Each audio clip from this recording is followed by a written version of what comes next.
Even if you haven't seen any of Marilyn Monroe's movies, you're probably familiar with this iconic photo of her taken by Sam Shaw in 1954.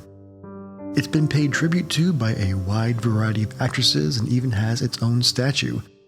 It's appeared on t-shirts, mugs, and homage has been paid to it across TV shows and movies. Even though it helped turn Marilyn Monroe into a sex symbol, it also brought misfortune to her life.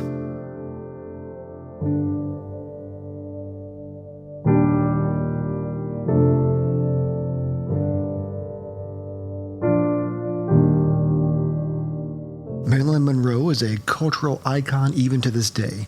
Many photographers flocked to her and were drawn in by her beauty, glamour, and vulnerability. Photographers like Richard Avedon, Eve Arnold, Milton Green, and Cecil Beaton were all known to have taken memorable photos of the movie starlet's photogenic face and charismatic demeanor. But no photograph of her was as culturally significant as the one taken by her close friend, Sam Shaw. It was in 1954 and director Billy Wilder was filming scenes for the 7-Year Itch on Lexington Avenue in New York City, right outside the Translux Theater.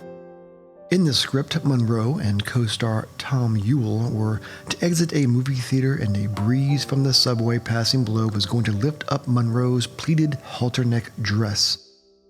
Sam Shaw was the film's on-set still photographer, and when he read that part of the script, it reminded him of a shoot he did several years back with a very similar setup. It was from a shoot back in the 1940s for Friday magazine. It featured a sailor and a young girl at Coney Island playing in a wind tunnel. A playful photograph showing the girl's skirt moving from the wind appeared on the cover, and the magazine sold out immediately. Over a decade later, Shaw saw a chance to revisit this idea and turned it into one of the most memorable images ever created. He suggested it to the producer Charles Feldman that this scene could provide a set-piece poster image for the film, with a blast of air from the Grate blowing Monroe's dress in the air. Born in New York in 1912, Sam Shaw had been an artist before taking up photography in the 1940s. He initially worked as a photojournalist for Collier's magazine and carried out documentary assignments on subjects including jazz musicians, coal miners, and sharecroppers. He became friends with Marilyn Monroe when she was his driver.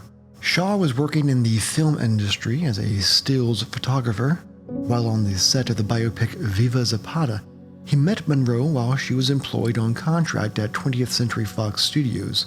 Shaw couldn't drive since he had no driver's license, so Monroe drove him to set every day. They struck up a close friendship, and Monroe nicknamed him Sam Spade, a reference to the fictional private detective created by Dashiell Hammett.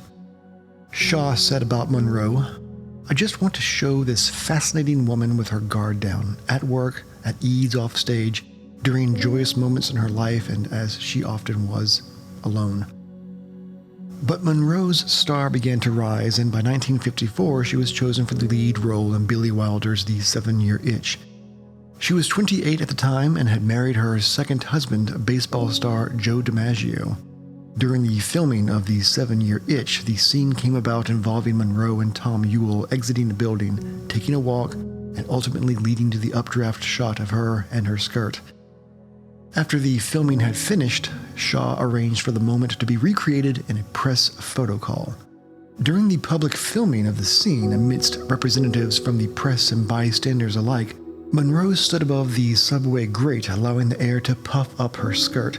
Of course, Shaw was there, front and center, snapping shots of Monroe as she performed this scene with Ewell. She periodically paused between takes to pose for the press. At one point during the shoot, Monroe turned to Shaw directly and yelled, "Hi, Sam Spade." At that moment, Shaw caught the image he was after, and it has lasted for generations. Shaw's picture with Monroe smiling to the camera as the dress billowed about is the best image from the shoot that day. The shots taken that night were published the next day in newspapers and magazines around the world. They not only brought great publicity for the film, but also made Monroe into a sex symbol and cultural icon. Most people don't know about there being two separate shots. One was a publicity event in New York where a large crowd of bystanders and the press were invited to create hype. The noise of the crowd rendered the film footage unusable, so Wilder reshot the scene on a closed set in Los Angeles. This one scene with the press and onlookers may have had some net positive outcomes, but there was certainly one negative to come out of the event. One of the people in the crowd was Monroe's husband at the time, Joe DiMaggio. The sight of the crowd of men gazing and whistling at his wife sent him into a jealous rage. He left the set angrily, saying, "I've had it." The incident led directly to the couple's divorce in October of 1954, ending their 9 months of marriage. This scene, however, did go on to become one of the most famous movie scenes and photo shoots in history. In 2011, the white dress worn by Monroe sold at auction for $4.6 million. Shaw and Monroe remained friends throughout their careers, photographing together many times before she died at the age of 36 in August of 1962 from a barbiturate overdose. Monroe had been one of the most popular Hollywood stars during the 1950s and early 1960s and was an A-list actress for the preceding decade.